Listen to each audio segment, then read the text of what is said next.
അപ്പോൾ ഈ സ്വർണ്ണപ്പാളി വിവാദവുമായി ബന്ധപ്പെട്ട അനുദിനം വഴിത്തിരിവുകൾ ഓരോന്നായി പുറത്തേക്ക് വരികയാണ്. നിർണായക വെളിപ്പെടുത്തലാണ് അറ്റകുറ്റപ്പണി നടത്തിയ സ്മാർട്ട് ക്രിയേഷൻസ് നടത്തിയത്. 2019 ചെന്നൈയിലെ പണിശാലയിൽ എത്തിച്ച പാളികൾ ശുദ്ധ ചെമ്പത്രേ. ഉണ്ണികൃഷ്ണൻ പോറ്റി ഈ കഥയിൽ വില്ലൻ പരിവേഷത്തോടെ മുന്നേറുമ്പോൾ കറുത്ത കുതിരകൾ ആരൊക്കെയാണ്? സത്യം തെളിയണമെങ്കിൽ നിലവിലെ ദേവസ്വം വിജിലൻസിന്റെ അന്വേഷണം മാത്രം മതിയോ? പല പ്രമുഖരെയും കരുമാക്കി ശ്രീകോവിലിന്റെ കട്ടിളപ്പടി രൂപവും സ്വർണ്ണപ്പാളിയും സാമ്പത്തിക കൊള്ളയ്ക്ക് ഉണ്ണികൃഷ്ണൻ പോറ്റി ശ്രമിച്ചോ? ചുരുക്കത്തിൽ മല്യ സമർപ്പിച്ച സ്വർണ്ണപ്പാളി എവിടെ പോയി? ആവിയായി പോയോ? പ്രസക്തമാകുന്ന ഇന്നത്തെ ചില പോയിന്റുകൾ കൂടി നോക്കാം. സ്വർണ്ണപ്പാളിയിൽ വഴിത്തിരിവായി സ്മാർട്ട് ക്രിയേഷൻസിന്റെ വെളിപ്പെടുത്തൽ. 2019 എത്തിച്ചത് പുതിയ ചെമ്പ് പാളി. ഉണ്ണികൃഷ്ണൻ പോറ്റിയുടെ ദുരൂഹ ഇടപാടുകൾ ഒന്നൊന്നായി ഓരോ ദിവസവും പുറത്തേക്ക് വരികയാണ്. സത്യം തെളിയാൻ ക്രിമിനൽ അന്വേഷണം ദേവസ്വം ബോർഡ് ആവശ്യപ്പെടാത്തത് എന്തുകൊണ്ടേ? ദേവസ്വം വിജിലൻസ് അന്വേഷണത്തിന് പരിമിതികൾ ഏറെയുണ്ട്. അപ്പോൾ അങ്ങനെ ചെമ്പ് തെളിയുകയാണ് ഓരോ ദിവസവും. അപ്പോൾ ഏറ്റവും പ്രധാനപ്പെട്ട ചോദ്യം ഇതാണ്: പുതുതായി വന്ന ഈ സ്മാർട്ട് ക്രിയേഷൻസ് അറ്റകുറ്റപ്പണി നടത്തുന്ന ചെന്നൈയിലെ ആ സ്ഥാപനത്തിലെ സിഇഒയുടെയും അവരുടെ അഭിഭാഷകന്റെയും വെളിപ്പെടുത്തുകൾ എത്രത്തോളം നിർണായകമുള്ളതാണ്? അപ്പോൾ 2019 നടന്ന തിരക്കഥകൾ, 98 മല്യ നടത്തിയ ആ സമർപ്പണത്തിലെ സ്വർണം, ഇതൊക്കെ എവിടെ പോയി എന്നത് വളരെ പ്രധാനപ്പെട്ടതായി മാറുകയാണ്. നമ്മോടൊപ്പം ഈ വിഷയം പരിശോധിക്കാൻ അഭിലാഷ് മോഹനും ആനന്ദകൃഷ്ണനും ചേരുന്നുണ്ട്. ഒപ്പം ബിനിൽ കൊച്ചിയിൽ നിന്നും ഇതിന്റെ തുടർ നടപടികൾ, ഹൈക്കോടതിയുടെ പുതിയ നിരീക്ഷണങ്ങളൊക്കെ ഇനി വരും ദിവസങ്ങൾ എങ്ങനെ പ്രതീക്ഷിക്കണമെന്നും വളരെ പ്രധാനപ്പെട്ടതാണ്. അഭിലാഷ്, അപ്പം അനന്തന് കൂടി നമ്മോടൊപ്പം ചേരുകയാണ്. അഭിലാഷ്, ഈ ദിവസം വളരെ പ്രധാനപ്പെട്ട ഒരു പോയിന്റായി മാറുന്നത് ഈ സ്മാർട്ട് ക്രിയേഷൻസിന്റെ വെളിപ്പെടുത്തലാണ്. അതൊരു പക്ഷേ എത്രത്തോളമാണ് ഈ കേസിനെ, ഈ സംഭവത്തെ വഴിത്തിരിവിലേക്ക് കൊണ്ടുപോകാൻ സാധ്യതയുള്ളത്? ഈ സ്മാർട്ട് ക്രിയേഷൻസ് വളരെ വ്യക്തമാക്കുന്നത് അവരുടെ പണിശാലയിൽ 2019 എത്തിച്ചത് കോപ്പറാണ്, ചെമ്പാണ്, ശുദ്ധമായ ചെമ്പാണ്. അതിൽ സ്വർണത്തിൻ്റെ യാതൊരു അവശിഷ്ടങ്ങളും ഉണ്ടായിരുന്നില്ല എന്ന് പറയുമ്പോൾ കാര്യങ്ങൾ വളരെ വ്യക്തമാവുകയാണ്. വിജയ് മല്യ 1999 ക്ലാഡ് ചെയ്ത സ്വർണം, ഗോൾഡ് അപ്രത്യക്ഷമായിരിക്കുന്നു എന്നുള്ളത് ഉറപ്പാണ്. ഇനി ഈ ചെമ്പ് പഴയ ചെമ്പാണോ, അതായത് അവിടെ ഉണ്ടായിരുന്ന ചെമ്പാണോ, അതോ പുതുതായി വന്ന ചെമ്പാണോ എന്നുള്ളത് അന്വേഷണത്തിലൂടെ കണ്ടുപിടിക്കണം. സ്മാർട്ട് ക്രിയേഷൻസ് പറയുന്നത് അത് ബ്രാൻഡ് ന്യൂ ചെമ്പാണോ അതോ നേരത്തെ പഴക്കമുള്ള ചെമ്പാണോ എന്നുള്ള കാര്യം രേഖകൾ പരിശോധിച്ചാലേ അവർക്ക് വ്യക്തമാവും എന്നുള്ളതാണ്. പക്ഷെ അവർ ഉറപ്പിച്ച് പറയുന്ന ഒരു കാര്യം, സ്വർണം ഒരു തരി പോലും ഉണ്ടായിരുന്നില്ല എന്നുള്ളതാണ്. നമ്മൾ ഇതിൽ കാണേണ്ട ഒരു കാര്യം, സ്വർണം പൂശുകയല്ല, ഇലക്ട്രോപ്ലേറ്റ് ചെയ്യുക ആയിരുന്നില്ല 99 ചെയ്തത്. ക്ലാഡിംഗ് ആണ് നടന്നത്. എന്ന് പറഞ്ഞാൽ സ്വർണം അടിച്ചു പരത്തി പേപ്പർ തിന്നാക്കി ഒരു ഫോയിൽ രൂപത്തിലാക്കിയത് ഈ ചെമ്പ് പാളികളെ പൊതിയുകയാണ് ചെയ്തത്. അപ്പോൾ ചെമ്പ് പാളികൾ ഒരു പക്ഷേ ഒറിജിനൽ ആയിട്ടുള്ള ചെമ്പ് പാളികളാകാം അവിടേക്ക് പോയത്. അവിടെ ഒരു സംശയം വരുന്നത്, അങ്ങനെ കൊണ്ട് ഈ 2009 ശബരിമലയിലേക്ക് നിന്ന് കൊണ്ടുവന്ന ഒരു ചെമ്പ് പാളി എന്ന് കരുതുക. അപ്പോൾ ഇത്രയും ശബരിമല ഇരുന്നതാണെങ്കിൽ സാധാരണ ചെമ്പ് പാളിൽ ഉണ്ടാകുന്ന രൂപമാറ്റവും അല്ലെങ്കിൽ വ്യത്യാസം, അല്ലെങ്കിൽ ക്ലാവൊക്കെ ഒരു ക്ലാവ് ഉണ്ടായേക്കാം, അല്ലെങ്കിൽ മറ്റേതെങ്കിലും തരത്തിലുള്ള, അല്ലെങ്കിൽ അങ്ങനെയൊക്കെ നേരത്തെ സ്വർണം പൂശിയാണെങ്കിൽ അതിൻ്റെ ആവശ്യം. അപ്പോൾ ഇതൊരു പക്ഷേ പുതുതായി ഇവരുടെ കൈകളിലേക്ക് എത്തുകയാണ്. അതായത് ഈ പറയുന്ന ഒരു തരത്തിലും മറ്റ് രൂപമാറ്റമൊന്നും വരുത്താത്ത രീതിയിൽ ഒരു ഫ്രഷ് ചെമ്പ് എത്തുകയായിരുന്നു. അതിന് സാധ്യതയുണ്ട്. കാരണം 2019 ഒരു പത്ര റിപ്പോർട്ട് പറഞ്ഞു. 2019 പോസിറ്റീവായി ഇറങ്ങി, അതായത് ശബരിമലയിൽ സ്വർണം സംഭാവന ചെയ്ത ആളുകളെ കുറിച്ച് പോസിറ്റീവായി ഇറങ്ങിയ ഒരു പത്ര റിപ്പോർട്ടിൽ പറയുന്നത് ഹൈദരാബാദിൽ നിന്നുള്ള വാങ്ങിയ ചെമ്പ് ചെന്നൈയിൽ സ്വർണം പൂശിയെന്നാണ്. അപ്പോൾ അത് ഫ്രഷ് ആയിട്ടുള്ള, പുതുതായി മാനുഫാക്ചർ ചെയ്ത ചെമ്പാണ്. സ്മാർട്ട് ക്രിയേഷൻസിന്റെ അഭിഭാഷകൻ പറയുന്നതിൽ നിന്ന് നമുക്ക് വായിച്ചെടുക്കാൻ പറ്റുന്നത് അയാൾ ബ്രാൻഡ് ന്യൂ കോപ്പറ ആണോ അവിടെ എത്തിയതെന്ന് പരിശോധിക്കണമെന്ന് പറയുന്നുണ്ടെങ്കിലും അവർ വ്യക്തമാക്കുന്ന ഒരു കാര്യമുണ്ട്. ഒരു കാരണവശാലും അവരുടെ കൈവശം ഒരു മാലിന്യം നിറഞ്ഞ കോപ്പർ അവർ സ്വീകരിക്കില്ല എന്ന് പ്രത്യേകം പറയുന്നുണ്ട്. കാരണം ഏതെങ്കിലും തരത്തിൽ ഗോൾഡ് നേരത്തെ പൂശിയിരുന്നതോ ക്ലാഡ് ചെയ്യുക എന്ന് പറഞ്ഞാൽ അതിനകത്ത് മെർക്കുറി ഒട്ടിച്ചിട്ടാണ്. അപ്പോൾ മെർക്കുറിയുടെ അംശമോ ഗോൾഡിന്റെ അംശമോ അതിലില്ല. മാത്രമല്ല 20 വർഷം സന്നിധാനത്ത് ഇരുന്നതാണെങ്കിൽ സ്വാഭാവികമായിട്ടും ചെമ്പാണെങ്കിൽ അതിന് ക്ലാവ്. അപ്പോൾ അങ്ങനത്തെ മാലിന്യവും ഇല്ല എന്നാണ് അദ്ദേഹം പറയുന്നത്. പ്യുവർ കോപ്പർ എന്നാണ് പറയുന്നത്. അപ്പോൾ അത് വൃത്തിയാക്കിയിട്ട് പുറത്തുനിന്ന് കൊണ്ട് കൊടുക്കാൻ സാധ്യതയില്ല. അവിടെയാണ് അങ്ങനെ ഉണ്ടെങ്കിലും വൃത്തിയാക്കേണ്ടത് സ്മാർട്ട് ക്രിയേഷൻസിലാണ്. അപ്പോൾ അവർക്ക് കിട്ടിയത് പുതിയ ചെമ്പ് പ്ലേറ്റ് ആണെന്ന് അദ്ദേഹത്തിന്റെ വാക്കുകളിൽ നിന്ന് വായിച്ചെടുക്കാൻ പറ്റും. അപ്പോഴാണ് നമുക്ക് ബാംഗ്ലൂരിൽ നടന്ന അട്ടിമറി കാര്യങ്ങളെക്കുറിച്ച് സംശയിക്കേണ്ടിയിരിക്കുന്നത്. ഈ വിജയ് മല്യ നൽകിയ പാനൽ അതേപോലെ കൊണ്ടുപോയി, ആ ഉരുപ്പടി അതേപോലെ ബാംഗ്ലൂർ കൊണ്ടുപോയി മാറ്റിയിട്ട് അതിൽ മറിമായം വരുത്തി ഹൈദരാബാദിൽ നിന്ന് അതേ പ്രിന്റിൽ പുതിയ അതായത് അനന്തൻ നമ്മൾ കഴിഞ്ഞ ദിവസങ്ങളിലൊക്കെ കൊടുത്ത അതെല്ലാം ശരിയായി വരികയാണെന്ന് സംശയിക്കുന്നുണ്ട്. അവിടെ അഭിലാഷാണ് ആ സമയത്ത് ജയറാമിന്റെ ഒരു കഥാപാത്രത്തെ അവിടെ വരികയാണ്, അതായത് ഈ സീനിലേക്ക് വരികയാണ്.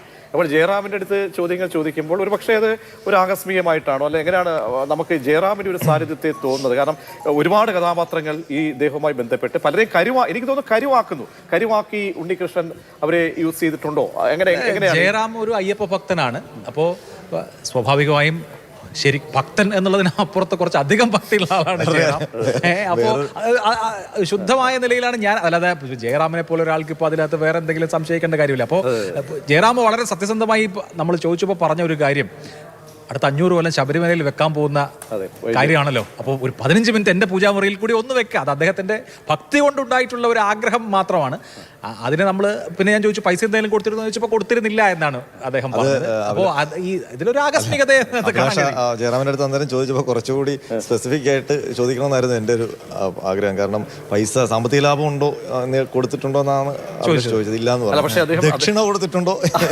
സ്വാഭാവികമായിട്ടും ഈ ഹിന്ദു ആചാരങ്ങളിലൊക്കെ ഇങ്ങനെയൊക്കെയുള്ള പൂജ നടത്തിയത് ഉണ്ണികൃഷ്ണൻ പോറ്റിയാണെന്ന് പറഞ്ഞു. അതെ, പൂജ നടത്തിയിട്ട് ഉണ്ണികൃഷ്ണൻ പോറ്റി അതിന് സ്വാഭാവികമായിട്ടും ജയറാം ഒരു ദക്ഷിണ കൊടുത്തിട്ടുണ്ട്. ആ ദക്ഷിണയുടെ കനം എത്ര? പക്ഷേ അഭിലാഷ്, ഈ ജയറാമിനെ പോലെയുള്ള ഒരു പക്കാ നല്ല ഡിവോട്ടിക്ക് ശബരിമലയിലേക്ക് കൊണ്ടുപോകുന്ന ഒരു സാധനമാണ്. ആ സാധനം ഇങ്ങനെ ഇത്തരം രീതിയിൽ, കാരണം നമുക്കറിയാമല്ലോ പൂജിച്ച് അവിടുത്തെ ദേവസ്ഥാനത്തിന് അല്ലെങ്കിൽ ശബരിമല അയ്യപ്പന് അതിൻ്റെതായ ഒരു ആ ഒരു കൺസെപ്റ്റ് ഒക്കെ ഉണ്ടല്ലോ. അപ്പോൾ അങ്ങനെ ഇങ്ങനെ പല സ്ഥലങ്ങളിലേക്ക് ഈ പാളികളും അവിടുത്തെ ഈ സ്വരൂപങ്ങളെ കൊണ്ടുപോകാൻ പാടുണ്ടോ? അങ്ങനെ ഒരു ആശ്ചര്യം സ്വാഭാവികമായിട്ട് ജയറാമിനെ പോലുള്ളവർക്ക് ഉണ്ടാകില്ലേ? ജയറാമിന്റെ മുമ്പിൽ വന്ന ഒരു കാര്യം എന്ന് പറയുന്നത്, ശബരിമല അമ്പലത്തിൽ കൊടുക്കാനുള്ള ഒരു വസ്തു ഇവിടെ നിർമ്മാണം നടത്തുന്നു. അപ്പോൾ അതിന്റെ പൂജ നടക്കുന്നു. അപ്പോൾ അത് ഫാക്ടറിയിൽ പോയിട്ട്, ഇത് നിർമ്മിക്കുന്ന പണിശാലയിൽ പോയിട്ട് ഇത് കണ്ട് അവിടുത്തെ പൂജയിൽ പങ്കെടുത്തു. അവിടുത്തെ പൂജയിൽ പങ്കെടുത്തതിന് ശേഷമാണ് എന്തായാലും നിങ്ങൾ ഇത് ശബരിമലയിലേക്ക് വെക്കാൻ കൊണ്ടുപോകണല്ലോ. ശബരിമലയിൽ കൊണ്ടുപോയി വെച്ചാൽ പിന്നെ ഒരുപാട് കാലം, അടുത്ത 5 ജയറാമിന്റെ ഭാഷയിൽ പറഞ്ഞാൽ അടുത്ത 5 6 തലമുറ ഇത് അവിടെ ഇരിക്കാൻ പോവാണ്. അപ്പോൾ നിങ്ങൾ അവിടേക്ക് കൊണ്ടുപോകുന്നതിന് മുമ്പ് എൻ്റെ വീട്ടിൽ കൂടി ഒന്ന് വെച്ച് അതിന്റെ പുണ്യമോ അതിന്റെ സൗഭാഗ്യമോ എനിക്ക് കിട്ടട്ടെ. അങ്ങനെ ഈ പറയുന്ന ഈ 39 ദിവസം, ആ ദിവസങ്ങളിൽ എന്തൊക്കെ ഒരുപക്ഷെ സംഭവിച്ചേക്കാം അങ്ങനെ ഉണ്ടെങ്കിൽ എന്ന കാര്യത്തിലേക്കാണ്. കാരണം പല രീതിയിൽ ഇദ്ദേഹം ഇതിനെ യൂസ് ചെയ്തു. ഓരോ ഡേയ്സും വളരെ പ്രധാനപ്പെട്ടതായി പ്രചരണത്തിനോ അതിൽ സാമ്പത്തിക ലാഭമൊന്നും അറിയില്ല. പക്ഷേ ഇത്തരം ആളുകളെ, കാരണം ഈ ഭക്തിമാർഗത്തിൽ ശബരിമലയിൽ വരുന്ന ആളുകളെ, അത് കോടീശ്വരന്മാരായിട്ടുള്ള പല സെലിബ്രിറ്റീസിനെയൊക്കെ അദ്ദേഹം ഒരു പക്ഷേ സമീപിച്ചിരിക്കണം. അങ്ങനെയൊക്കെയുള്ള സാധ്യതകൾക്ക് അതുണ്ടോ? അനന്തൻ? സ്വാഭാവികമായിട്ടും ഉണ്ട്. കാരണം 3 ദിവസം കൊണ്ട് 2019 ഇത് ഇളക്കി കൊടുത്തിട്ട് 3 ദിവസം കൊണ്ട് ചെന്നൈയിൽ എത്തേണ്ട ഉരുപ്പടി ചെന്നൈയിലെത്തിയത് 39 ദിവസം കഴിഞ്ഞിട്ടാണ്. അപ്പോൾ ആ 39 ദിവസം എന്ന് പറയുന്നത് ക്രൂഷ്യലാണ് ഈ കേസിനെ സംബന്ധിച്ച്. മാത്രമല്ല അവിടെ എന്ത് അട്ടിമറിയും നടക്കാനുള്ള സാധ്യതയുമുണ്ട്. പിന്നെ ഈ ജയറാമിൻ്റെ കാര്യം പറഞ്ഞ അഭിലാഷ് പറഞ്ഞതുപോലെ, അഭിലാഷിൻ്റെ അടുത്ത് ചോദിച്ചതുപോലെ ആചാരപരമായ ഒരുപാട് പ്രശ്നങ്ങളുണ്ട്. കാരണം ശബരിമല സന്നിധാനത്തിരുന്ന ഒരു വസ്തു അത് പുതുക്കാൻ വേണ്ടി കൊണ്ടുപോയിട്ടുണ്ടെങ്കിൽ അത് അതേപടി ശബരിമലയിലാണ് കൊണ്ട് കൊടുക്കേണ്ടത്. അതല്ലാതെ മറ്റിടങ്ങളിൽ വെച്ച് കൊണ്ടുപോകുന്നത് അത് അയ്യപ്പ ഭക്തർക്കും ബുദ്ധിമുട്ടുണ്ടാക്കും. മാത്രമല്ല ഇത് ശുദ്ധിക്രിയയൊക്കെ ചെയ്ത് സന്നിധാനത്ത് എത്തിച്ചാലും അവിടെ ശുദ്ധിക്രിയയൊക്കെ ചെയ്തിട്ടാണ് അത് അവിടെ സ്ഥാപിക്കുന്നത്. അപ്പോൾ അത് മറ്റു വീടുകളിലും ഒക്കെ വെച്ചിട്ടാണ് കൊണ്ടുവരുന്നത്. നിയമപരമായി ശരിയുള്ള കാര്യമല്ല, അല്ല നിയമപരമായി എന്ന് പറയുമ്പോൾ, അതായത് ശബരിമല സന്നിധാനത്ത് നിന്ന് അറ്റകുറ്റപ്പണി നടത്താൻ വേണ്ടി ഒരു ഫാക്ടറിയിലേക്ക് അയച്ചത് മറ്റു സ്ഥലങ്ങളിൽ ഇടത്താവളങ്ങളിൽ ഇറക്കാൻ പാടില്ലല്ലോ. നിയമപരമായും ആചാരപരമായും തെറ്റാണ്. പക്ഷെ ഞാൻ പറഞ്ഞത് ജയറാമിന്റെ പോയിന്റ് ഓഫ് വ്യൂവിൽ നോക്കുമ്പോൾ ജയറാമിനെ സംബന്ധിച്ച് എല്ലാ വർഷവും അമ്പലത്തിൽ പോകുന്ന, എല്ലാ വർഷവും ശബരിമലയിൽ പോകുന്ന ഒരു അയ്യപ്പ ഭക്തൻ എന്നുള്ള നിലയിൽ ആ സൗഭാഗ്യം എനിക്ക് കിട്ടുമോ എന്ന അദ്ദേഹത്തിന്റെ സ്വാർത്ഥതയ്ക്കപ്പുറത്ത് അല്ലെങ്കിൽ ആ ആഗ്രഹത്തിനപ്പുറത്ത് വേറെ മലീഷ്യസ് ഇന്റന്റ് ഒന്നും അതിൽ ഇല്ല എന്നാണ് എനിക്ക് തോന്നുന്നത്. തീർച്ചയായും നമുക്ക് ബിനിലിന്റെ കൂടി ഒരു അവിടുത്തെ കോടതിയുമായി ബന്ധപ്പെട്ടോ അല്ലെങ്കിൽ ഇനി എന്താണ് ഇനി സംഭവിക്കാൻ പോകുന്നുള്ള കാര്യത്തിൽ വളരെ പ്രധാനപ്പെട്ടതാണ്. ബിനിൽ, ഈ ദേവസ്വം വിജിലൻസിന്റെ അന്വേഷണമാണ് നിലവിൽ നടക്കുന്നത്. അത് എത്രത്തോളം ഒരുപക്ഷെ, കാരണം പല സ്റ്റേറ്റുകൾ കണക്ട് ചെയ്തുകൊണ്ടുള്ള ഓരോ സംഭവവികാസങ്ങളാണ് വരുന്നത്. കാരണം എന്താണ്, ബംഗളൂരു, പിന്നെ തമിഴ്നാട്, ചെന്നൈ, കേരളം, അങ്ങനെ ഒരുപാട് സ്റ്റേറ്റുകളുമായി ബന്ധപ്പെട്ട് വരികയാണ്. അപ്പോൾ ദേവസ്വം വിജിലൻസിനെ സംബന്ധിച്ചുള്ള സ്വാഭാവികമായി നമുക്കറിയാം, പ്രഥമ ദൃഷ്ടിയ തന്നെ അറിയാം, ഒരുപാട് പരിമിതികളുണ്ട്. അപ്പോൾ ഇനി അവിടെ ഇനിഷ്യേറ്റീവ് എടുക്കേണ്ടത് ദേവസ്വം ബോർഡാണ്. ഒരു ക്രിമിനൽ ഒഫൻസ് ഇക്കാര്യത്തിൽ രൂപപ്പെടണം. അതിന് ഈ ഹൈക്കോടതി ദേവസ്വം ബെഞ്ചിനെ അടുത്ത ഈ കേസ് പരിഗണിക്കുന്ന ഒരു ഘട്ടത്തിൽ ആവശ്യപ്പെടാനുള്ള സാധ്യതയുണ്ടോ? ഇനി എന്താണ് ഇത് സംഭവിക്കാനുള്ള നിയമവിദഗ്ധരുമായിട്ടൊക്കെ നോക്കുമ്പോൾ, ആലോചിക്കുമ്പോഴൊക്കെ ഈ വിഷയത്തിന്റെ പോക്ക് എങ്ങോട്ടെന്നാണ് ബിനിലിന് തോന്നുന്നത്? പ്രതീക്ഷ, ദേവസ്വം വിജിലൻസിന്റെ അന്വേഷണം പൂർത്തീകരിക്കാൻ അവർക്ക് ഈ മാസം അവസാനം വരെയാണ് ഹൈക്കോടതി സമയം അനുവദിച്ചിരിക്കുന്നത്. പക്ഷേ ദേവസ്വം വിജിലൻസിനെ കൊണ്ട് എന്തായാലും ഇതിനൊരു FIR രജിസ്റ്റർ ചെയ്തുള്ള അന്വേഷണം സാധ്യമല്ല. അതിനുള്ള നിയമപരമായ അധികാരവും അവർക്കില്ല. അവരന്വേഷിക്കുന്നത് ഇതിന്റെ നിജസ്ഥിതി എന്താണ് ഈ ചെമ്പുപാളികളിൽ സ്വർണം പൂശിയതുമായി ബന്ധപ്പെട്ട നടന്നിട്ടുള്ള ക്രമക്കേടുകൾ തുടങ്ങിയ കാര്യങ്ങളൊക്കെ അന്വേഷിച്ചൊരു ഫാക്ട് ഫൈൻഡിംഗ് ആണ് അവർ നടത്തിക്കൊണ്ടിരിക്കുന്നത്. ഇത് യഥാർത്ഥത്തിൽ ഈ സ്വർണ്ണപ്പാളികൾ അടിച്ച് ഹൈക്കോടതിയുടെ അനുമതിയില്ലാതെ അത് ചെന്നൈയിലെ സ്മാർട്ട് ക്രിയേഷൻസിലേക്ക് കൊണ്ടുപോയതുമായി ബന്ധപ്പെട്ട കാര്യങ്ങളാണ് ആദ്യം പരിശോധിക്കുന്നത്.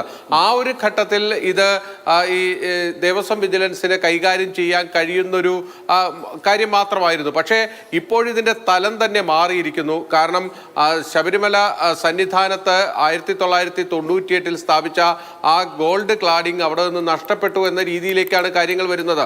അപ്പോൾ അതിന് പിന്നിൽ ഒരു കുറ്റക്കാരുണ്ട്, ഇതിന് പിന്നിൽ ഒരു ഗൂഢാലോചനയുണ്ട് എങ്കിൽ അത് കണ്ടെത്തണം.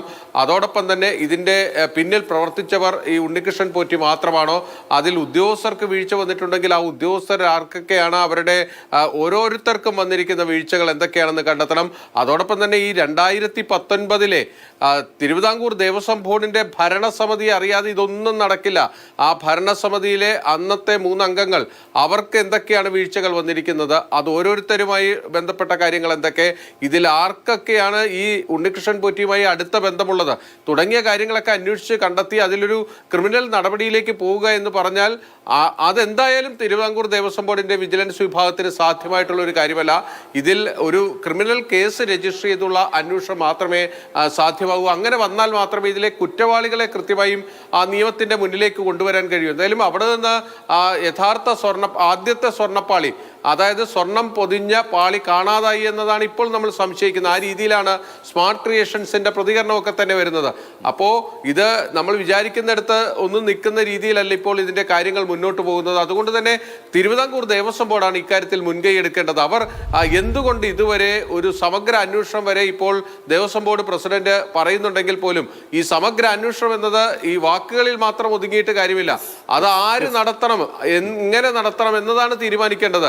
എന്തുകൊണ്ട് സർക്കാരിലേക്ക് ദേവസ്വം സൂചിപ്പിച്ചത് വളരെ പ്രധാനപ്പെട്ട പോയിന്റുകളാണ് നമ്മൾ കണ്ടുകൊണ്ടിരിക്കുന്നത്. അഭിലാഷ്, ഇക്കാര്യത്തിൽ വളരെ പ്രധാനപ്പെട്ട ഒരു കൗതുകം തോന്നുന്നത് ഈ ഉണ്ണികൃഷ്ണൻ പോറ്റിക്കെതിരെ ഒരു വരി പോലും, കാരണം സംഘപരിവാർ സംഘടനകളുടെ വാർത്താ സമ്മേളനവുമായിട്ട് ഇന്നലെ ഹിന്ദു ഐക്യവേദിയാണ് അവരുടെ റിലീസ് പോലും നോക്കുമ്പോഴും ഈ പേര് ഉണ്ണികൃഷ്ണൻ പോറ്റിയായിട്ട് പേര് പറയുന്നില്ല. അതുപോലെ ശബരിമലയെ ബന്ധപ്പെട്ട് വലിയ തോതിൽ ഒരു കൊള്ളയ്ക്ക് കളമൊരുക്കുന്ന സമയത്ത് പോലും പല സംഘടനകൾ പോലും പ്രതികരിക്കാത്ത ഒരു സാഹചര്യമുണ്ട്. അപ്പോൾ ഉണ്ണികൃഷ്ണൻ പോറ്റിയെ സംബന്ധിച്ച് നമുക്ക് വല്ലാത്ത രീതിയിലുള്ള ദുരൂഹതകൾ വരികയാണ്.